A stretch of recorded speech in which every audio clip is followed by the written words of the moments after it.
It's being called a shocking case of abuse. A woman known by many for saving animals accused of abusing more than a dozen dogs, some of them starved to death.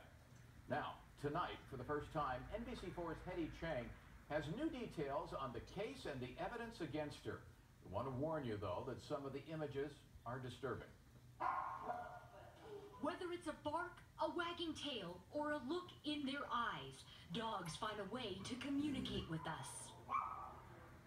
And some tell a story that is hard for anyone to comprehend. That's probably one of the most difficult things for any of us that are in animal welfare positions. Why do people hurt animals? Apple Valley shelter manager Gina Whiteside is now investigating one of the high desert's worst cases of animal cruelty. What we found were some severely emaciated dogs. In this Apple Valley home, animal control officers rescue 13 severely malnourished dogs. Their skin was very tight to their ribs. Some so weak they were not able to get up on their own. Tucker's one of the dogs that unfortunately had to be euthanized because he was so far gone. One more dog had to be put down, and Whiteside says a third was so starved he died on the way to the hospital. What was even worse for us, though, is that the person who was caring for these animals was representing herself as a rescuer.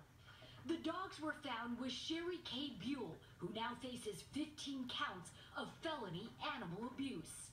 Kay had an impeccable reputation for helping rescues as a foster for specifically senior dogs and hospice dogs. The case shocked the animal rescue community to its core. I was horrified when I found out that Kay Buell had been arrested. Hart says she met Buell when Buell brought this dog, Angel, to her rescue group. She was hours away from death.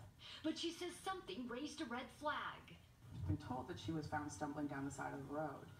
And she couldn't even stand up for us, so that seemed a little odd. Angel is not one of the dogs included in the felony complaint against Buell, but her case is now being investigated. To go from a 33-pound dog down to an 11-pound dog, that takes months. This is Angel now. It's hard to tell it's the same dog. It almost seems like she smiles harder and loves harder than most every other dog because she's been through so much and she's so grateful. Angel is now healthy and officially adopted. Do you anticipate that more animals will be added to Miss Buell's case? Yes. Do there need to be safeguards in place to make sure that this sort of thing doesn't happen again? There needs to be some action at the state level that regulates animal rescuing. While shelters are regulated by law to humanely care and provide for animals they take in, the same rules are not in place for rescue groups or the people who foster. Some advocates say that needs to change.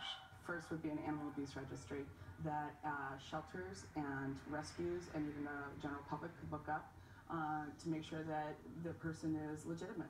When you don't keep track of the animals that are going out and you don't know who's taking those animals, you end up with a situation like Miss Buell's. Kay Buell remains in jail and is back in court next week. In a statement to NBC4, her attorney says there's a lot of misinformation currently being shared on social media. She adds, quote, "A defendant is innocent until proven guilty, and we would ask that the public please extend this presumption to Miss Buell. We will, of course, continue to follow this case. And as for Angel, see more of her remarkable recovery on our website, nbcla.com.